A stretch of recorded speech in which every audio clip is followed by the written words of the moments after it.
Hello and welcome, my friends. This is Jennifer from Mystic Star.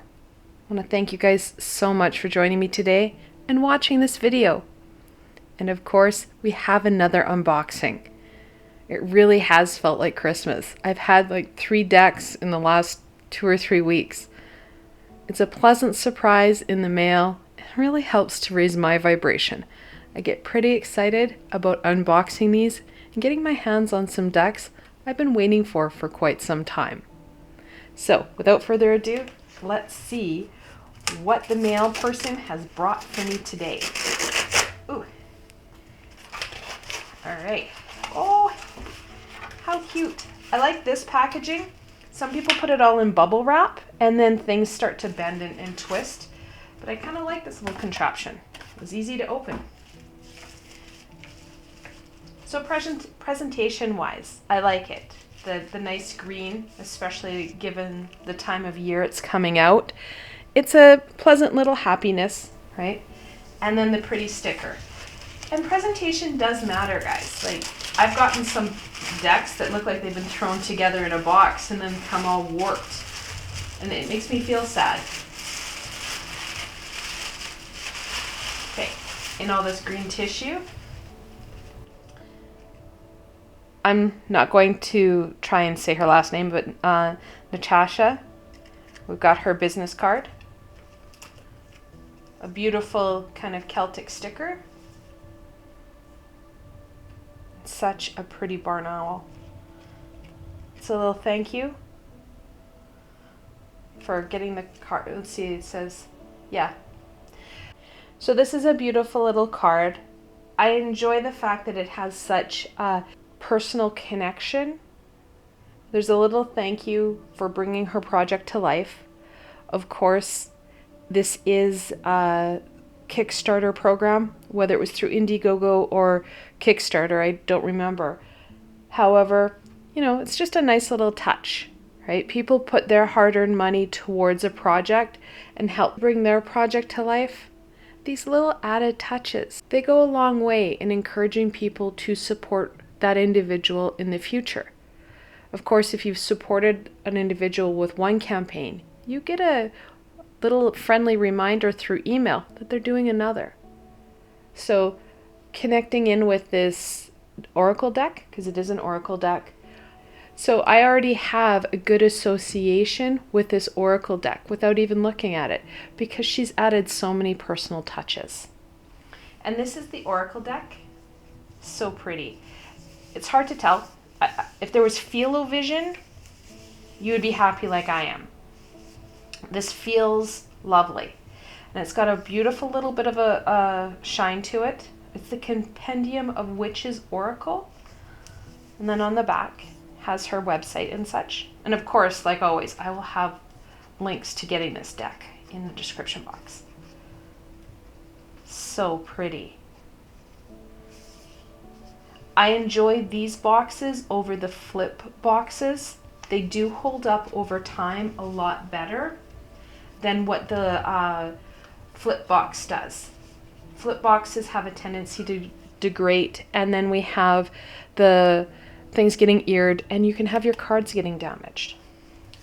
Such a pretty back. And then we have the cards. So we have the listener, the priestess, the oracle. The imagery is nice and crisp. It's beautiful. Oh, sorry, that was the Wind Rider. This is the Shapeshifter. It does have a Celtic feel, and I've got a lot of friends in Ireland, and I would very much have that Celtic twist to some of my stuff. I enjoy it.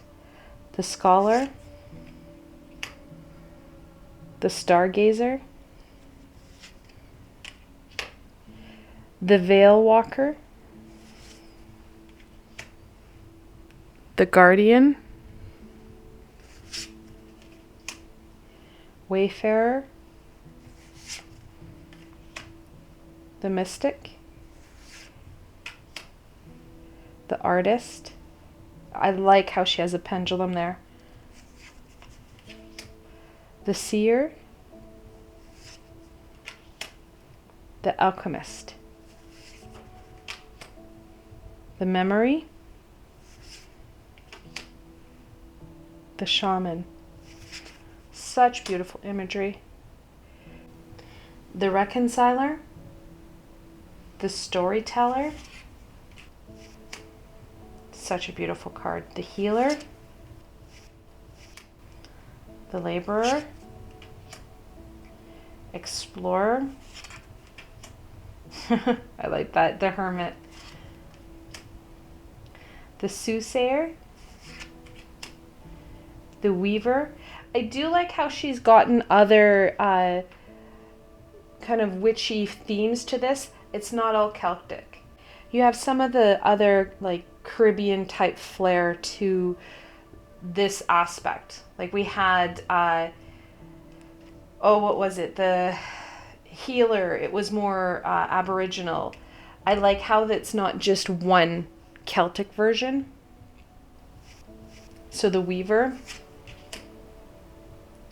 the preserver. Again, we've got that very Aboriginal feel to it. The unbound, the companion, the comforter. Now, I like how we have different animals here. The dusk child. Crossroads. So very much a Hecate type feel. And now we're getting into, there's two, I guess, parts of the deck. There's the green part, and I can't remember what she technically called it. And then we, of course, have the white deck. So we have a kind of a different artistic feel to the two decks. They're both beautiful, and they're going to have a different connection to that oracle spread. And of course, you could very much split them up in your reading. She didn't have a book with it, or I didn't order the book. I don't usually order the books. I'm an intuitive reader, so I don't always want one. So we have the familiar. Sprout. It's coming in. Yep. Sprout. Pruning. Light. Standing stone. Thaw, distaff, sickle. So you can see these are more tool-based pieces. Staff, rest, temperance, cornucopia, mountain, bee, storm, offering, ruins, the hare, goat, shell, pomegranate, roots, wreath, briar, autumn, the cauldron, oath, mirror, teeth, and moon. So depending on your reading, you have some flexibility within this deck to, well, depending on what you want to be reading and what guidance you want. Overall, this is a fantastic size. It's not too big. It's an easy shuffle. Whereas some of the Oracle decks, they're too big and it's clunky to shuffle. Whereas this is a good feel. The weight is really nice. It's not too flimsy and it's not too static. Additionally, there isn't too much of a glare. Some of the cards can get really glossy, which can be hard for people to see, especially on camera, or if you're reading in an auditorium or somewhere where the lighting is a little bit funky. So overall, the deck itself, it has a lot of fantastic qualities. Not only do we have beautiful imagery, the size is good, the feel and texture of the cards themselves, it's a beautiful. It almost feels like there's a linen base or something. It's got a bit of a feel to the card. I can't wait to bring this Oracle deck into my readings. You'll probably see more of the green deck than the white. This would be more if I was looking into how to go forward. And I think artistically I like these ones better. They flow better with my reading. However, these ones you'll probably see them eventually or in specific readings. It just really depends on what I'm doing with them. So overall, I am so excited about this deck. It's a fantastic buy. Sometimes you're like, well, I really liked it on the screen and I'm not sure how I'm going to go forward with it. However, I've got a good feel on these cards here, and I can't wait to bring them forward and use them in my readings throughout the upcoming weeks and days. So I hope that you enjoyed this and it gave you some insight into another deck that may not be well known.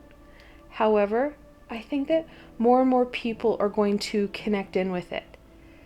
We want exciting new decks. Some of the standard mass-produced decks, sure, they're beautiful. However, these decks that add that personal flair, well, they add that personal flair, right? This has a very much watercolor feel. It's gorgeous. So this gives you another idea of other decks that are out there.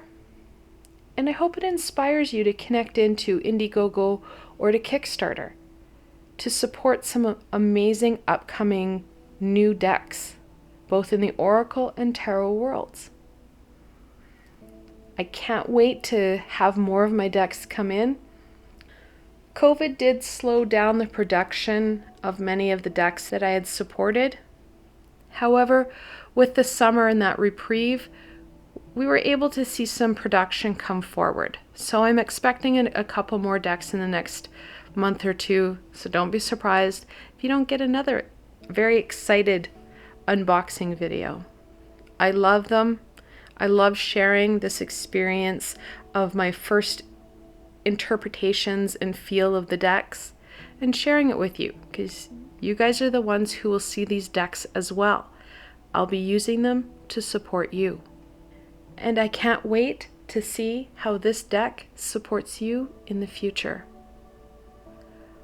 Until tomorrow, my friends.